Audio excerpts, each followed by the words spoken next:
सभी को नमस्कार। आज का हमारा विषय है हठ योग। आइए हठ योग की विस्तार रूप से चर्चा प्रारंभ करने से पहले हम हठ योग के जो आदि प्रणेता है भगवान शिव, उनको कोटि कोटि नमन वंदन करें हाथ जोड़कर वैदिक मंत्रों के साथ। ओम आदिश्वराय प्रणमामि तस्मै येनोपदिष्टा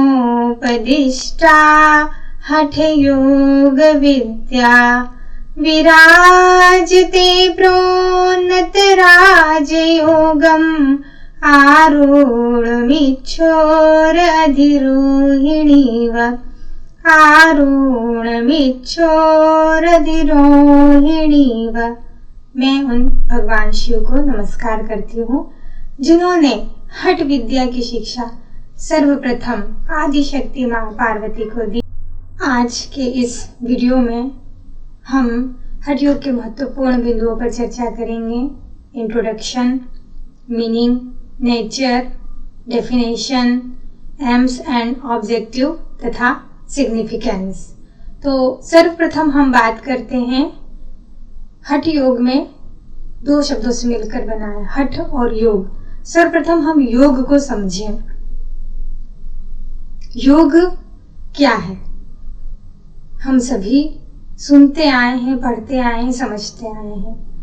योग का वास्तविक अर्थ संस्कृत में बताया गया है जोड़ना, दो चीजों को जोड़ना। योग का दूसरे शब्दों में अर्थ है सजगता, अवेयरनेस। जैसे आप वीडियो देख रहे हैं तो यदि आप पूरी सजग होकर देख रहे हैं, कोई भी कार्य कर रहे हैं, पूरी जागरूकता के साथ आप कार्य कर रहे हैं, तो आपको ये महसूस होने लगा कि धीरे धीरे हमारे जीवन में योग आ रहा है। आप सभी ने योग विषय लिया तो आपको लगा कि हाँ, हमारे भीतर सजगता आ रही है। हम अपने शरीर के प्रति, मन के प्रति, विचारों के प्रति, भावनाओं के प्रति सजग हो रहे हैं। जब योग हमारे जीवन में आ जाता है तो कहा जाता है योग जीवन जीने की कला है। हमें ठीक तरह से जीना आ जाता है। योगेश्वर भगवान श्री कृष्ण गीता के दूसरे अध्याय के 50वें सूत्र में भी कहते हैं समत्वम योग उच्यते, अर्थात जो भी कार्य करें, दुख सुख, लाभ हानि, जय पराजय, हार या जीत, सभी में यदि हमारे जीवन में समान भाव, समत्व भाव आ जाए तो ऐसा समझना चाहिए कि योग हमारे जीवन में उद्घाटित होने लगा है।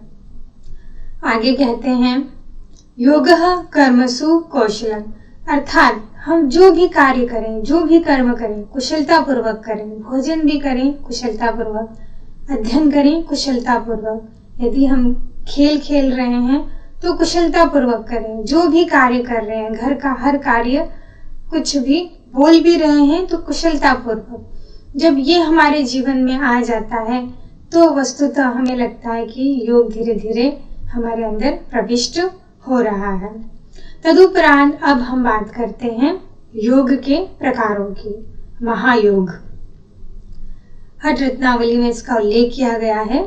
मंत्र योग प्रथम, द्वितीय हठ योग, तृतीय लय योग तथा चतुर्थ राजयोग। ये चारों योग के महायोग कहलाते हैं। इन्हीं की विस्तार रूप में चर्चा की गई है और इन्हीं के अंगों को बतलाया गया है।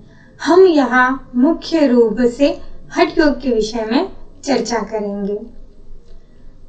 हठ योग की उत्पत्ति जो हमने प्रारंभ में प्रार्थना के रूप में शुरुआत की थी, आदिश्वर भगवान शिव ने माँ पार्वती को हठ योग विद्या का उपदेश दिया था, जो विकसित होकर राजयोग के रूप में शोभायमान हो जाती है।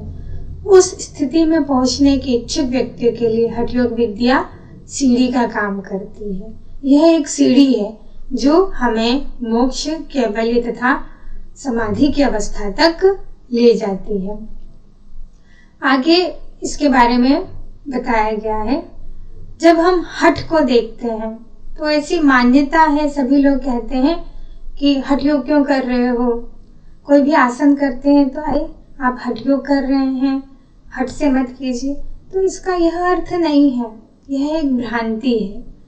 गुरु गोरखनाथ जी ने सिद्ध सिद्धांत पद्धति में कहा है कि हठ का वास्तविक स्वरूप तो बहुत कम लोग जानते हैं। हठ 2 शब्दों से मिलकर बना है, ह और ठ। हठ 2 वर्णों के मिलन से बना है। जैसा सिद्ध सिद्धांत पद्धति सिद्ध योगी गुरु गोरखनाथ जी ने अपने सूत्र में कहते हैं, वह हकारः कथितः सूर्य ठकारश्चंद्र उच्यते सूर्य चंद्रमसोर योगात हठ योग निगद्यते। आइए इस सूत्र को हम बड़े ही सहज रूप से, प्रैक्टिकल रूप से अपने ऊपर समझें कि यह किस प्रकार से कहा गया है। आप सभी इस वीडियो को देख रहे हैं। सर्वप्रथम अपनी उंगली अपने नाक के पास में रखिए। आप श्वास ले रहे हैं, श्वास छोड़ रहे हैं। जब आप लंबी गहरी श्वास लेते हैं और जब आप श्वास छोड़ रहे हैं, एक्सहेलेशन कर रहे हैं, तो जो बाहर निकलने वाली वायु है उस प्राण को हम क्या कहते हैं? ह।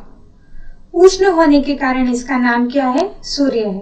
आप एक बार महसूस करें, लंबी गहरी श्वास लें और छोड़ें। जब आप छोड़ रहे हैं तो आपकी उंगली पर कुछ उष्ण वायु निकल रही है, तो यह उष्ण क्या है? सूर्य है। अब इसके विपरीत बाहर से जो वायु श्वास के रूप में हम अपने लंग्स में खींच रहे हैं, महसूस कीजिए वह कैसी है? वह ठंडी है, तो उसे हम ठ कहते हैं। शीतल होने के कारण इसे चंद्र कहा गया है। तो इसी सूर्य और चंद्र अर्थात प्राण और अपान की क्रिया को नियमित संयोग को हठ योग कहते हैं। जैसा इस सिद्ध सिद्धांत पद्धति के सूत्र में भी कहा गया, हकार कथितः सूर्य, अर्थात हकार को सूर्य तथा ठकार को चंद्र कहा गया है। और ये जो सूर्य और चंद्र है, इन प्राणापान की क्रिया है, इनका नियमित संयोग ही हठ योग कहलाता है। यहाँ ह और ठ शब्द हम और छम का विकृत रूप है। पहले हम और छम कहा जाता था, जिसे ह और ठ के रूप में परिणित कर दिया गया। हम सूर्य स्वर का प्रतीक है, जो हमारे शरीर में दायां भाग सूर्य स्वर है, तथा जो हमारे शरीर में बायां भाग है वह चंद्र स्वर का प्रतीक है। तो ये जो सूर्य और चंद्र है, इनका जो एकीकरण का माध्यम है वह क्या है? हठ योग है। जब यह एकीकृत हो जाते हैं तो धीरे धीरे हठ योग हमारे जीवन में आने लगता है। डेफिनेशंस ऑफ हठ योग, विभिन्न आचार्यों ने, विभिन्न गुरुओं ने हठ योग की विविध परिभाषाएं दी है। यहाँ हम एक परिभाषा का वर्णन करते हैं। हकार सूर्य स्वर और ठकार से चंद्र चलते हैं। हकार सूर्य स्वर और ठकार से चंद्र चलते हैं। इन सूर्य और चंद्र स्वर को प्राणायाम आदि योग का विशेष अभ्यास कर प्राण की गति को सुषुम्ना वाही कर लेना ही हठ योग कहलाता है। अर्थात जब ये 2 स्वर चल रहे हैं, जब हम प्राणायाम आदि योग का अभ्यास करते हैं, तो जो वो प्राण की गति है हम उसको ऊपर उठाते हैं, तो उसको सुषुम्ना में प्रवाहित कर लेना ही हठ योग कहलाता है। और परिभाषाएं भी दी गई है कि हठ योग शरीर पर नियंत्रण द्वारा मन पर नियंत्रण ही हठ योग है। यदि हम शरीर पर नियंत्रित कर लेते हैं, यदि हम लंबे समय तक एक ही अवस्था में बैठे रहते हैं, तो हमारा मन भी स्थिर होने लगता है, यही हठ योग है। प्राण तीसरी परिभाषा दी गई है, प्राण निरोध द्वारा मन का निरोध हठ योग है। गीता में कहा गया है, प्राणपान समाकृत्वो नासाभ्यंतर चारिणो। यदि हम प्राण का निरोध कर लेते हैं तो मन भी धीरे धीरे निरोध होने लगता है। चौथी परिभाषा दी गई है, स्थूल शरीर जो हम देख रहे हैं, हम आपको देख रहे हैं, आप हमें देख रहे हैं, तो स्थूल शरीर के अवलंबन से सूक्ष्म शरीर पर प्रभाव डालकर चित्त वृत्ति निरोध करने की जितनी भी शैलियां हैं, जैसे आसन, प्राणायाम, बंध मुद्रा, नादानुसंधान, जितनी भी शैलियां हैं, उसे हम क्या कहते हैं? हठ योग कहते हैं। इसका मूल उद्देश्य क्या है? चित्त वृत्ति निरोध करने की जितनी भी शैलियां हैं वह हठ योग है, जिनका मूल उद्देश्य कैवल्य, समाधि अथवा मोक्ष की प्राप्ति है। आगे ह और क्ष, जो ह और ठम दो बताए गए हैं हठ के अंतर्गत, उसको विभिन्न नामों से पुकारा जाता है। तो यहाँ एक विभिन्न नाम बतलाए गए हैं, जैसे हम, जैसे अपना दायां हाथ उठाइए, ये हम, सूर्य। यदि हमें हम को याद कर लेंगे ह को, तो हमें ठ आसानी से याद हो जाएगा। जैसे हम है सूर्य, गर्म है इसलिए सूर्य, पिंगला, ग्रीष्म, पित्त, शिव, दीन एवं रजस। अब थम को हमें याद करना है तो हम किस प्रकार से उसे याद करेंगे? तो जो सूर्य का उल्टा है वह क्या हो जाएगा? इसके ठीक विपरीत सभी ठम होंगे। सूर्य का विपरीत हम अपना बायां तरफ ले तो चंद्र, पिंगला का विपरीत ईड़ा, ग्रीष्म का विपरीत शीत, पित्त का विपरीत कफ, शिव का शक्ति, दिन का रात, रजस का तमस। ये विभिन्न नामों से आचार्य ने इनको वर्णित किया है। अगले क्रम में हम हठ योग के मुख्य अंगों की चर्चा करेंगे। हठ योग के मुख्य अंगों के रूप में मुख्यतः 4 बतलाए गए हैं। सर्वप्रथम आसन, पहला, दूसरा प्राणायाम, तीसरा बंध मुद्रा तथा चौथा नादानुसंधान। मुख्य रूप से इन्हीं चारों की चर्चा की गई है। पूछा भी जाता है कि हठ योग के 4 अंग कौन कौन से हैं और उनके नाम क्या है। अब तो हमने बात चर्चा करेंगे हठ योग का लक्ष्य और हठ योग का उद्देश्य। हठ योग का लक्ष्य प्रारंभ में हमने बताया था, समाधि, कैवल्य तथा मोक्ष की प्राप्ति हठ योग का लक्ष्य है। लेकिन इसका उद्देश्य क्या है, इसका ऑब्जेक्टिव क्या है? तो इसका ऑब्जेक्टिव है राजयोग की प्राप्ति। राजयोग की प्राप्ति इसका मुख्य उद्देश्य बतलाया गया है। प्रश्न भी पूछा जाता है कि हठ योग का मुख्य उद्देश्य क्या है। अब हम विस्तार रूप से चर्चा कर चुके हैं, तो अब हम हठ योग का महत्व क्या है, इम्पोर्टेंस ऑफ हठ योग। अभी हमने 4 अंगों के बारे में पढ़ा। कौन कौन से 4 अंग थे आपको याद है? पहला आसन, दूसरा प्राणायाम, तीसरा बंध मुद्रा तथा चौथा नादानुसंधान। इनका यौगिक ग्रंथों में हमारे जो गुरु गोरखनाथ जी हैं, जो हठ योग परंपरा चली आ रही है, स्वात्मा राम सूर्य जी ने हठ प्रदीपिका में इसका विस्तार से वर्णन किया है और कहा गया है कि सर्वप्रथम जब हम आसन का अभ्यास करते हैं तो शरीर में स्थिरता एवं दृढ़ता का समावेश होता है। हमारा जो आत्मिक उन्नति का सर्वप्रथम माध्यम वह क्या है? हमारा स्थूल शरीर है। जब हम लंबे समय तक आसन का अभ्यास करते हैं तो महर्षि पतंजलि भी कहते हैं स्थिरम सुखम आसनम। हमें 2 चीजें मिलती है, एक तो स्थिरता आती है हमारे भीतर और एक सुख की अनुभूति होती है और दृढ़ता। यदि ये तीनों अगर हमारे जीवन में दिखाई देने लगे तो लगना चाहिए कि हमारा आसन सिद्ध होने लगा है। यदि हम अभी भी वीडियो देखते हैं या फिर लंबे समय तक ध्यान करते हैं, तो यदि आपको स्थिरता, सुख की अनुभूति होती है, अध्ययन करते समय भी आपके अंदर स्थिरता, सुख की अनुभूति होती है, दृढ़ता आती है, तो आपको अंदर से महसूस होने लगता है कि हमारा आसन सिद्ध हो रहा है। तो जब आसन सिद्ध होने लगता है, शरीर में स्थिरता आती है, दृढ़ता आती है, तो स्वास्थ्य का संरक्षण होता है, जो हमारा हठ योग का महत्वपूर्ण उद्देश्य है। जब शरीर स्वस्थ रहता है तो दूसरे क्रम में प्राणायाम का क्रम है। प्राणायाम का जब हम नियमित अभ्यास करते हैं तो जो हमारी 72,000 नस नाड़ियां हैं वह क्या है? धीरे धीरे शुद्ध होती चली जाती है, प्योर होती चली जाती है। जब वह शुद्ध होती चली जाती है तो जितने भी रोग हैं वह सब प्राणायाम के माध्यम से दूर होते चले जाते हैं और दिव्य प्राण को हम अपने अंदर समाहित करते हैं। हमारी नस नाड़ियां शुद्ध हो जाती है, हम दिव्य प्राण से मुक्त हो जाते हैं।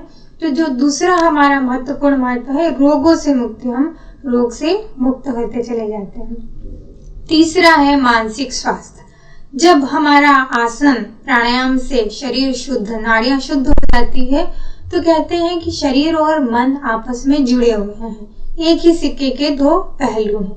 जब शरीर शुद्ध होता है तो धीरे धीरे मन भी शुद्ध होने लगता है। तदुपरांत जब हम अगला तीसरा बंद एवं मुद्रा का अभ्यास करते हैं, तो जब आसन से शरीर दृढ़ हो जाता है, प्राणायाम से नाड़ियों की शुद्धि हो जाती है, बंद एवं मुद्रा से हम उस ऊर्जा को ऊर्ध्वगामी बनाते हैं, तो जिससे सोई हुई चेतना है वह धीरे धीरे जागृत होती है और ऊपर उठती है। तो चौथा महत्वपूर्ण महत्व बताया गया सुप्त चेतना की जागृति। तो इस तरह से इसमें 4 महत्व बतलाए गए हैं। अगला महत्व है व्यक्तित्व विकास। धीरे धीरे मनुष्य का व्यक्तित्व, जो पर्सनालिटी है, वो चेंज होने लगती है। यदि आप लंबे समय तक अभ्यास भी करते हैं तो आपको बहुत सारे लोग कहने भी लगते हैं आपका व्यक्तित्व बदल रहा है, आपकी वाणी में मिठास हो रही है, शरीर भी अच्छा दिख रहा है, आपका मन भी संतुलित होने लगा है। जब धीरे धीरे ये सब चीजें होने लगती है तो आध्यात्मिक उन्नति होने लगती है, अर्थात हम अपने अधि में, अर्थात अपने स्व में प्रतिष्ठित होने लगते हैं। हमारे भीतर आत्मविश्वास जागृत होता है, इच्छा शक्ति जागृत होती है, हमारा मनोबल बढ़ जाता है धीरे धीरे इसके अभ्यास से। और अंत में जो हठ योग का महत्व उद्देश्य बताया गया है, लंबे समय तक अभ्यास करने से जो हमारे सप्त चक्र हैं, मूलाधार, स्वाधिष्ठान, मणिपुर, अनाहत की शुद्धि, आज्ञा और सहस्त्रा, ये सभी चक्र जागृत होने लगते हैं और जो मूलाधार में सोई हुई कुंडलिनी शक्ति है वह ऊपर उठकर सहस्त्रार में पहुंचती है, अर्थात प्राण और अपान का मिलन होता है। यही मिलन ही हठ योग कहलाता है। तो इस प्रकार से हठ योग के महत्व की विस्तार रूप से चर्चा की गई है। अब सबसे महत्वपूर्ण ध्यान रखने योग्य यह बिंदु है कि हठ योग का अभ्यास किसी गुरु के निर्देशन में ही करना चाहिए। केवल वीडियो देखकर या कुछ कही सुनी बातें सुनकर एकदम अभ्यास बिल्कुल नहीं करना चाहिए। साथ ही दूसरा महत्वपूर्ण बिंदु है आहार का विशेष ध्यान रखना होता है। मिताहार की चर्चा है इसमें, जो हम अगले वीडियो में आपके सामने करेंगे। तो मिताहार अर्थात सात्विक भोजन कितना लें, कैसा लें, इसका भी ध्यान रखना होता है, तभी यह जो जितनी भी प्रक्रियाएं हैं वह सिद्ध होती है।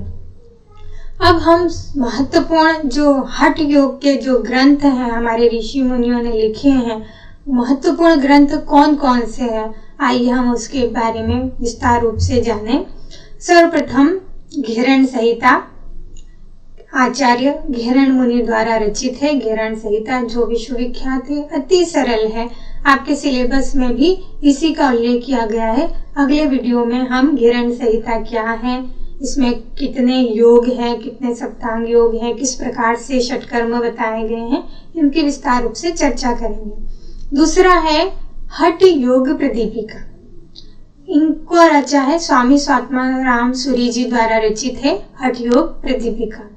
तीसरा है सिद्ध सिद्धांत पद्धति, सिद्ध योगी गोरखनाथ जी द्वारा रचित है सिद्ध सिद्धांत पद्धति। बहुत ही अच्छी, बहुत ही लाभप्रद और बहुत ही गुण ज्ञान बताया है। यदि आप पढ़ेंगे तो सच में आपको बहुत अच्छा लगेगा, आपके जीवन में लगेगा कि योग सच में आना चाहिए हमारे जीवन में। चौथा है हठ रत्नावली, जो श्रीनिवास योगी द्वारा रचित है हठ रत्नावली। पांचवा है हठ तत्व कौमुदी, श्री सुंदर देव द्वारा रचित है।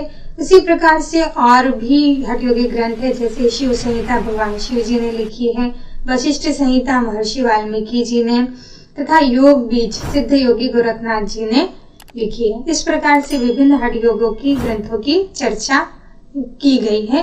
पूछा भी जाता है कि किसके द्वारा यह रचित है, एग्जाम में भी पूछा जाता है।